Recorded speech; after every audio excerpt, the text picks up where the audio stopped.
आज का दिन बेहद पावन है, क्योंकि आज के दिन ही संविधान के निर्माता डॉक्टर भीमराव अंबेडकर की 134वीं जयंती भी है, जिन्हें संविधान निर्माता, अर्थशास्त्री, शिक्षक, राजनेता और समाज सुधारक के रूप में सदैव याद किया जाता है। बाबा साहेब डॉक्टर भीमराव अंबेडकर का प्रकाशवान जीवन दर्शाता है कि वह विद्वान और कर्मशील व्यक्ति थे। सबसे पहले उन्होंने अपनी पढ़ाई को आगे बढ़ाने में अर्थशास्त्र, राजनीति, कानून, दर्शन, समाजशास्त्र का अच्छा ज्ञान प्राप्त किया, लेकिन उन्होंने अपना सारा जीवन ज्ञान प्राप्त करने और पुस्तकालयों में नहीं बिताया। आकर्षक वेतन के साथ उच्च पदों को लेने से इनकार कर दिया। उन्होंने अपना जीवन समानता, भाईचारे, दलित वर्ग के उत्थान और मानवता के लिए समर्पित किया। वह सर्वसमावेशी सोच के साथ राष्ट्र के विकास के वाहक भी थे। आज उनका जीवन उनसे जुड़े पंचतीर्थ युवाओं के लिए प्रेरणा बन रहे हैं। विकास के दौड़ में जो पीछे छूट गए या जिनको पीछे छोड़ दिया गया, ऐसे समुदायों में आज चेतना जगी है, विकास की भूख जगी है, अधिकार की आकांक्षा पैदा हुई है। ये चेतना भारत रत्न डॉक्टर अंबेडकर की ही देन है। संविधान के जरिए समाज को एक सूत्र में पिरोने वाले डॉक्टर भीमराव अंबेडकर एक ऐसा भारत चाहते थे जहां सभी के लिए समान अवसर और अधिकार मौजूद हों, जातिगत उत्पीड़न से मुक्त हो और तकनीक की ताकत के जरिए प्रगति कर रहा हो। बाबा साहब के संदेश को युवाओं तक मजबूती से पहुंचाने के लिए उनसे जुड़ी स्मृतियों को पंच तीर्थ के तौर पर विकसित किया गया है। अंबेडकर की जन्मस्थली महू हो या महाराष्ट्र के इंदु मिल की जमीन खरीदकर चैत्य भूमि पर स्मारक के विकास करने की पहल, नागपुर में दीक्षा स्थल को अंतर्राष्ट्रीय स्तर पर विकसित करने की बात हो, या लंदन में शिक्षा के दौरान जिस मकान में बाबा साहब रहे उसे शिक्षा भूमि के तौर पर विकसित करने, या दिल्ली में बाबा साहब के महापरिनिर्वाण स्थल और 15 जनपद पर स्मारक, इस पंचतीर्थ का विकास किया है। बाबा साहेब अंबेडकर ने समाज के कमजोर वर्गों के लिए अपना जीवन समर्पित कर देश और समाज को संदेश दिया कि जब हम राष्ट्र निष्ठा और समाज निष्ठा से काम करेंगे तो हमारी दिशा हमेशा सही सिद्ध होगी। यही वजह है कि इतने सालों बाद भी बाबा साहेब अंबेडकर सबकी प्रेरणा बने हुए हैं। बाबा साहेब अंबेडकर के मान सम्मान में राष्ट्र ने कई कदम उठाए हैं। इनमें अंबेडकर की 125वीं जयंती वर्ष 26 नवंबर 2015 को संविधान दिवस के तौर पर मनाना शुरू किया गया। 125वीं जयंती वर्ष में 125 रुपए और 10 रुपए का स्मारक सिक्का जारी किया गया।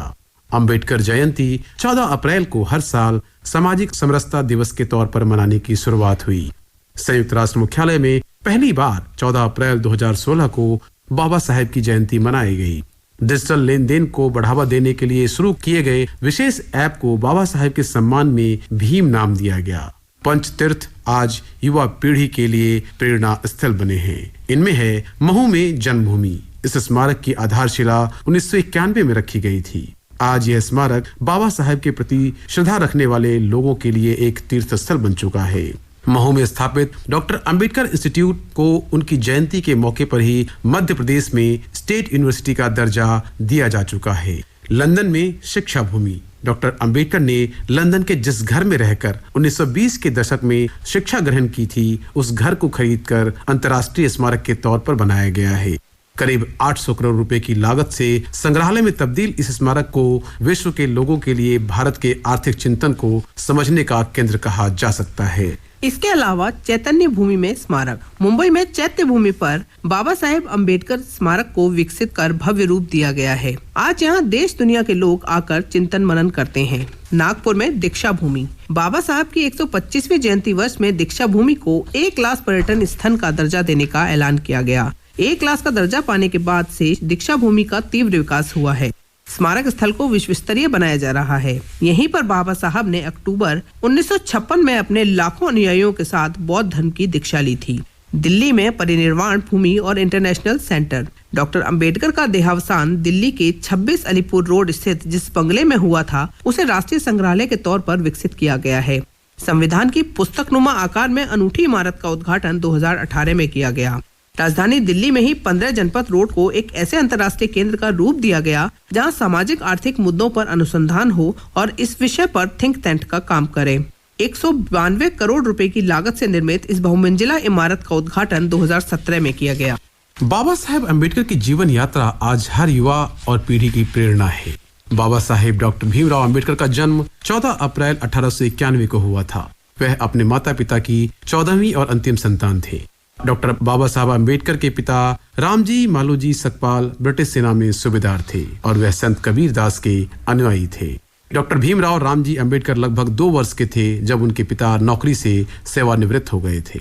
जब वह केवल 6 वर्ष के थे तब उनकी मां का निधन हो गया था। डॉक्टर अम्बेडकर अपनी स्कूली शिक्षा सतारा में ही कर चुके थे। दुर्भाग्यवश डॉक्टर अम्बेडकर की मां की मौत हो गई। उनकी चाची ने उनकी देखभाल की। बाद में वह मुंबई चले गए। अपनी स्कूली शिक्षा के दौरान वह अस्पृश्यता के अभिशाप से पीड़ित हुए। 1907 में मैट्रिक की परीक्षा पास होने के बाद उनकी शादी एक बाजार के खुले छप्पर के नीचे हुई। डॉक्टर अम्बेडकर ने अपनी स्नातक की पढ़ाई एल्फिंस्टन कॉलेज बॉम्बे से की, जिसके लिए उन्हें बड़ौदा के महामहिम सयाजीराव गायकवाड़ से छात्रवृत्ति प्राप्त हुई थी। स्नातक पूरी करने के बाद अनुबंध के अनुसार उन्हें बड़ौदा संस्थान में शामिल होना पड़ा। जब वह बड़ौदा में थे तब उनके पिता की मौत हो गई। वर्ष 1913 में डॉक्टर अम्बेडकर को उच्च अध्ययन के लिए अमेरिका जाने वाले एक विद्वान के रूप में चुना गया। यह उनके शैक्षिक जीवन का एक महत्वपूर्ण मोड़ साबित हुआ। डॉक्टर अम्बेडकर ने कोलंबिया विश्वविद्यालय से 1915 और 1916 में क्रमशः एमए और पीएचडी की डिग्री प्राप्त की। आगे की पढ़ाई करने के लिए लंदन चले गए।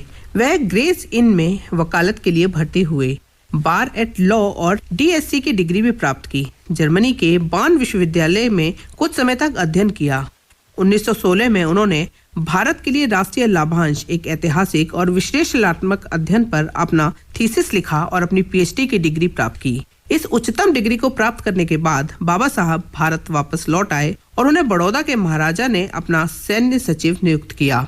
बाबा साहब सितंबर 1917 में सेवा में शामिल हो गए। अस्पृश्यता के कारण उनके साथ हो रहे दुर्व्यवहार के कारण वह सेवा छोड़ने के लिए मजबूर हो गए। डॉक्टर अम्बेडकर मुंबई लौट आए और राजनीतिक अर्थव्यवस्था के प्रोफेसर के रूप में सिडेनहैम कॉलेज में पढ़ाने लगे। लंदन में अपनी कानूनी और अर्थशास्त्र की पढ़ाई फिर से शुरू करने के लिए अपने पद से इस्तीफा दे दिया। कोल्हापुर के महाराजा ने उन्हें वित्तीय सहायता प्रदान की। 1921 में उन्होंने अपनी थीसिस लिखी, ब्रिटिश भारत में एम्पीरियल फाइनेंस का प्रांतीय विकेंद्रीकरण, और लंदन विश्वविद्यालय से अपनी एमएससी की डिग्री प्राप्त की। 1923 में उन्होंने डीएससी डिग्री के लिए अपनी थीसिस पूरी की, रुपए की समस्या, इसका उद्भव और समाधान।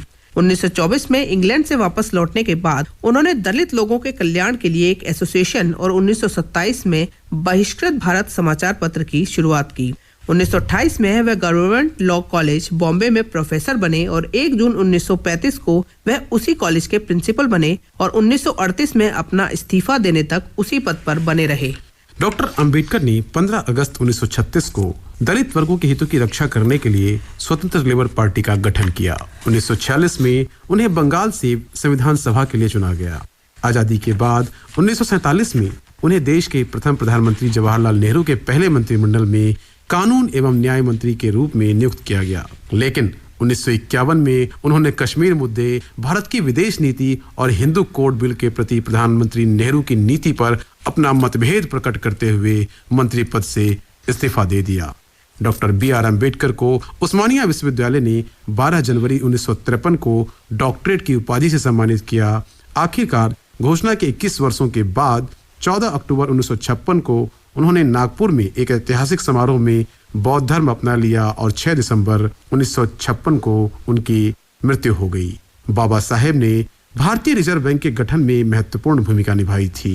केंद्रीय बैंक का गठन हिल्टन यंग कमीशन को बाबा साहेब द्वारा प्रस्तुत की गई अवधारणा के आधार पर किया गया था। आज संविधान निर्माता डॉक्टर भीमराव अंबेडकर को उनकी 134वीं जयंती पर राष्ट्र नमन करता है। श्रोताओं, अब बात करते हैं लोकतंत्र के महापर्व की। हाल में संपन्न चुनावों में राजनीतिक प्रचार से जुड़े विमर्श के गिरते स्तरों की विभिन्न प्रवृत्तियों और मामलों पर गौर करते हुए भारत निर्वाचन आयोग ने सभी राजनीतिक दलों को सार्वजनिक प्रचार में मर्यादा और अत्यधिक संयम बनाए रखने और तथा चुनाव प्रचार को मुद्दा आधारित बहस के स्तर तक ले जाने के लिए परामर्श जारी किया है। आयोग ने चुनाव